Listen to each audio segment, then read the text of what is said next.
सज्जन और साथ 100 बार भी टूट करके जुड़ जाते हैं, लेकिन कुजन, दुर्जन और दुष्ट मनुष्य और कुम्हार का घड़ा एक बार जब टूट जाते हैं तो पुनः नहीं जुड़ते।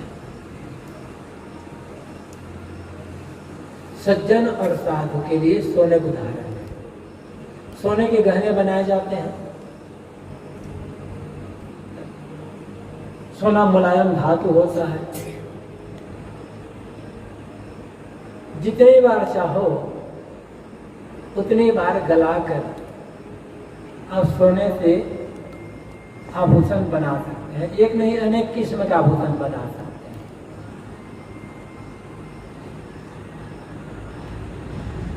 सदगुरु कहते हैं कि ऐसे ही जो सज्जन हैं और साधु हैं, स्वभाव के लोग हैं, किसी कारणवश आपसी व्यवहार में फर्क पड़ा तो फिर वे बहुत जल्दी मिल लेते हैं। पहली बात यह है कि जहां दोनों तरफ से साधु और सज्जन हैं, उनमें व्यवहार में गड़बड़ी आएगी नहीं। मत विभिन्नता तो होती है, मत विभिन्नता, विचारों में अंतर, ये तो दुनिया का स्वभाव है। लेकिन साधु और सज्जन इस मत विभिन्नता को, विचारों की विभिन्नता को लेकर आपस में बैर विरोध की भावना मन में नहीं रखते। कभी व्यवहार में कुछ गलतफहमी हुई तो उनकी गलतफहमी बहुत समय, लंबे समय तक नहीं चलती, वे अपनी गलतफहमी को दूर कर लेते हैं और आपस में फिर मिल जाते हैं। क्योंकि जो साधु और सज्जन हैं, वे अपने मन में किसी के लिए बैर विरोध की भावना नहीं रखते, क्योंकि किसी के लिए भी हम बैर विरोध की भावना रखते हैं तो उसमें हमारा ही नुकसान होता है। कोई भी जो दूसरों के लिए अपने मन में बराबर बैर विरोध की भावना पाल करके रखेगा, उसका अपना मन ही खराब होगा, मन के संस्कार खराब होगा। और जहां मन ही खराब है, संस्कार ही खराब है, वहां शांति और सुख कहां होता है।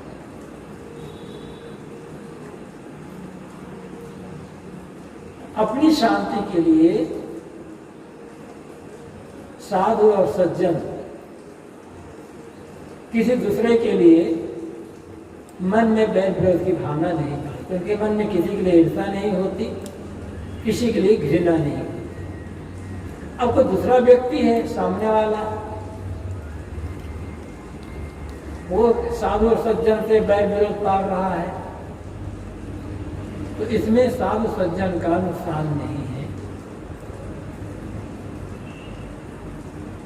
जो दूसरा व्यक्ति है बैर विरोध पाल कर रख रहा है, नुकसान उसका अपना है।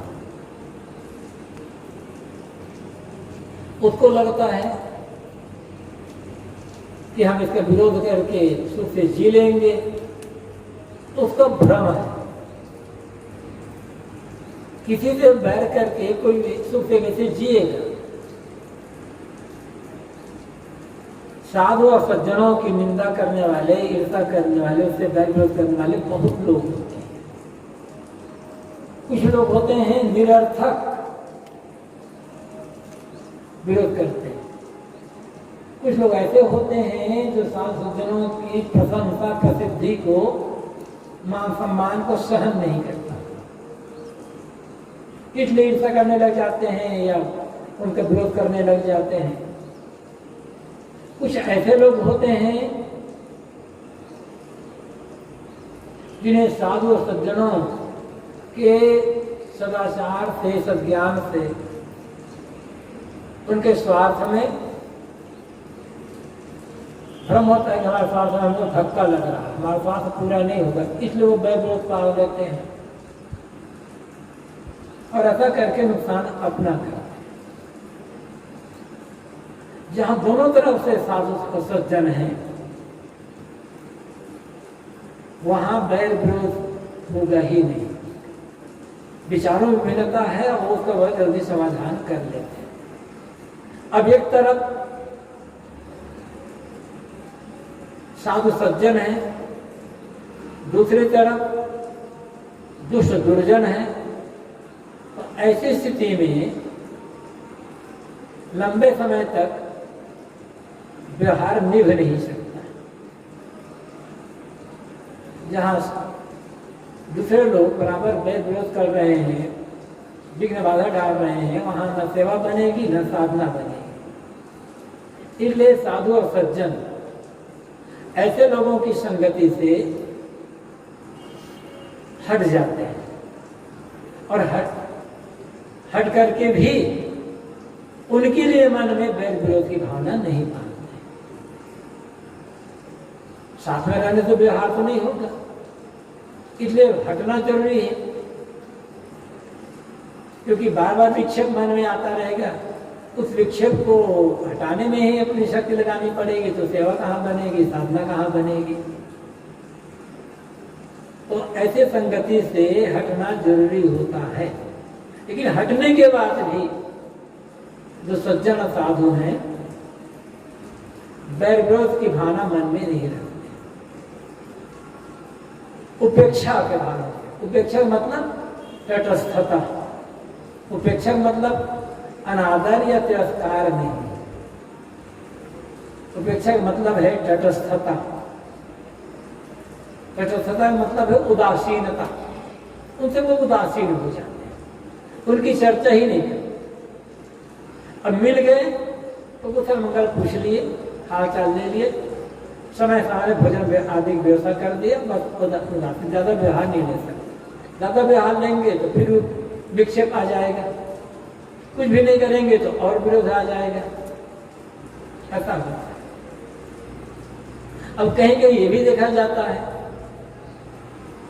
कि दोनों तरफ से सज्जन सज्जन हैं या दोनों तरफ से साधु साधु हैं और दोनों लड़ते रह जाते हैं, दोनों एक दूसरे के प्रति खूब वैर विरोध की भावना पाले रहते हैं, मन में स्वदेश भावना पाले रहते हैं। तो ये कैसा होता है?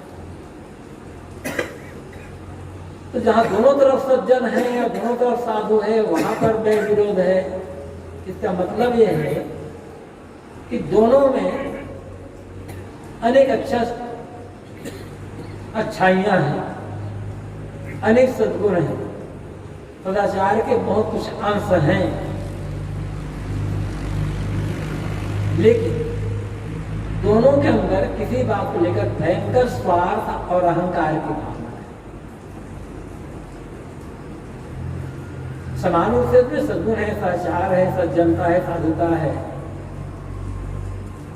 सब बढ़िया है, लेकिन अंदर मन में स्वार्थ और अहंकार।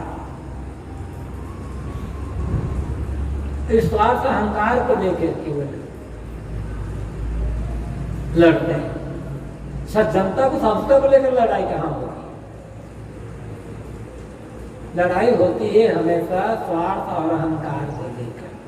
वो स्वार्थ रुपये पैसे का स्वार्थ हो, मठ मकान का स्वार्थ हो, या केवल पूज्यता प्रसिद्धि के लिए क्या स्वार्थ हो। स्वार्थ जहां भी होगा, कला, वशिष्ठ और विश्वामित्र, इन दोनों की लड़ाई बहुत प्रसिद्ध है। ऋग्वेद में ही दोनों के बीच के वैर विरोध की भावना दिखाई पड़ती है।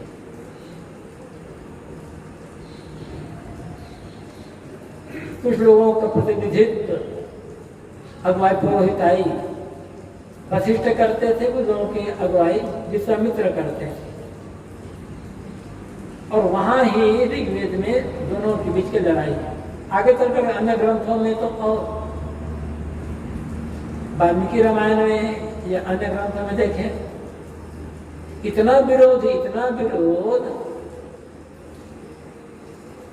कि विश्वामित्र ने वशिष्ठ के आश्रम में आग लगा दिया और वशिष्ठ के 100 पुत्रों की हत्या करवा दी।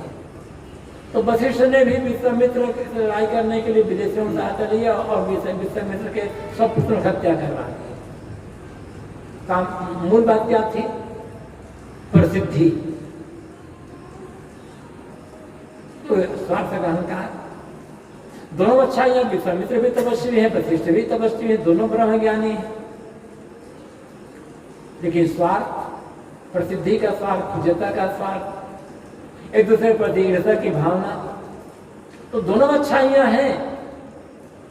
ये तो विश्वामित्र वशिष्ठ का उदाहरण दिया गया क्योंकि शास्त्रों में है और दोनों बहुत प्रसिद्ध है। अब वो कितना लड़े भी कि नहीं लड़े वो अलग बात है, लेकिन शास्त्रों में लिखा गया है।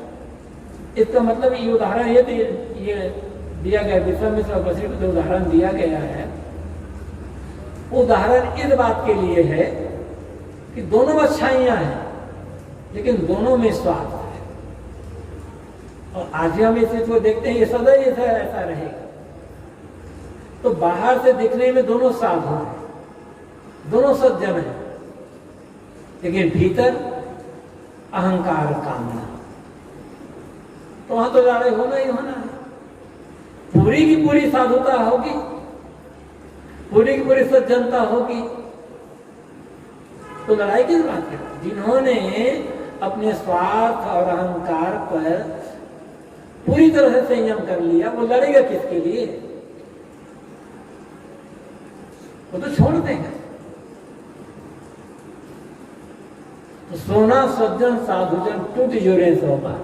मधुर कहते हैं सोना सज्जन और साधुजन 100 बार टूट करके भी जुड़ जाते हैं। ये 100 बार टूटना ये मुहावरा है। अनेक बार साधु सज्जन तो टूटेंगे ही नहीं पहले, जहां दोनों साधुता और सज्जनता है। मैंने कहा था कि विचारों में भी भिन्नता हो सकती है, कुछ गलतफहमियां हो सकती है, लेकिन वे लोग मिलजुल करके अपनी गलतफहमी को दूर कर देते हैं और जल्दी वो मिल जाते हैं। यहाँ अर्थात आप कहते हैं ऐसे लोग बैर बैर की भावना पालते नहीं, जल्दी मिल जाते हैं। इसके विपरीत पूजन कुंभ कुम्हार का, एक एक धका धका। पूजन दुष्ट दुर्जन और कुम्हार का घर एक बार टूटा तो फिर टूट गया सदा के लिए। वे आपस में फिर जुड़ते नहीं हैं। कुम्हार का घर टूटा और टूट गया, बिखर गया, नष्ट हो गया। ऐसे ही साहब कहते हैं दुर्जन मतलब भाई इतना बैर पालते, इतना बैर पालते रहते हैं कि हद जीवन पर्यंत लड़ते हैं। और ऐसे लोग भी होते हैं कि किसी बात को लेकर के विरोध पाल लिए, तो ऐसे से घृणित शब्द खा लेते हैं। उनके दरवाजे हम जाएंगे तो हमारा ऐसा हो जाएगा, तो ये हो जाएगा, वो हो जाएगा।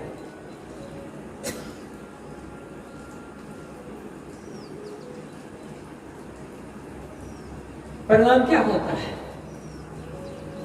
नुकसान उसका अपना होता है। दुष्ट और दुर्जन सदैव जलते रहेंगे, सदैव जलते रहते हैं। दूसरों को चोट पहुंचाने के लिए, दूसरों का नुकसान करने के लिए वे पूरी ताकत लगा देंगे, हजारों लाखों का खर्च करने तैयार रहते हैं। लेकिन दूसरों की भलाई के लिए वो 100-200 रुपए भी खर्च नहीं करना चाहिए, थोड़ी भी मेहनत नहीं करना चाहिए, क्योंकि दूसरों की भलाई उनको सहन ही नहीं होती है। उनको तो दूसरों को दुख दे करके या दूसरों को दुखी देख करके प्रसन्नता होती है। तो इसलिए लोग परिश्रम क्यों करेंगे? सुख के लिए खर्च क्यों करेंगे? हाँ, कहते हैं अरे उसका ऐसा काम बिगाड़ना होगा तो मैं लाखों रुपए खर्च करता हूँ, बताना मैं सहायता कर दूंगा। दुष्टता का अर्थ ही यही होता है। सज्जन दूसरों के दुख को देख करके द्रवित हो जाते हैं। साधु का स्वभाव होता है, साधु का अर्थ ही होता है दूसरों के दुख को देख करके द्रवित हो जाना। अब सेवा कर पाते हैं, सहायता कर पाते हैं या नहीं कर पाते, बात तो अलग है। लेकिन जो सच्चे साधु होते हैं दूसरे के दुख और को देख करके या सुनने मात्र से उसका मन द्रवित हो जाता है। और दुर्जन दूसरे के सुख को देख करके दुखी होते हैं और दूसरे के दुख को देख करके बड़े खुश हो जाते हैं। दुष्ट का स्वभाव यही होता है। किसी को दुख देकर स्वयं या उसको दुखी देख करके खुश होना और दूसरे की प्रसिद्धि को या सुख को देख करके दुखी होना, यही दुष्ट या दुर्जनों का स्वभाव है। और एक बार टूटे तो ये जुड़ने का नाम नहीं लेते। और दुनिया में सदैव से साधु सज्जन भी होते आए हैं और दुष्ट दुर्जन भी होते आए हैं। आज भी हैं, आगे भी रहेंगे और हर जगह रहेंगे। हर जगह कम ज्यादा मात्रा हो सकती है।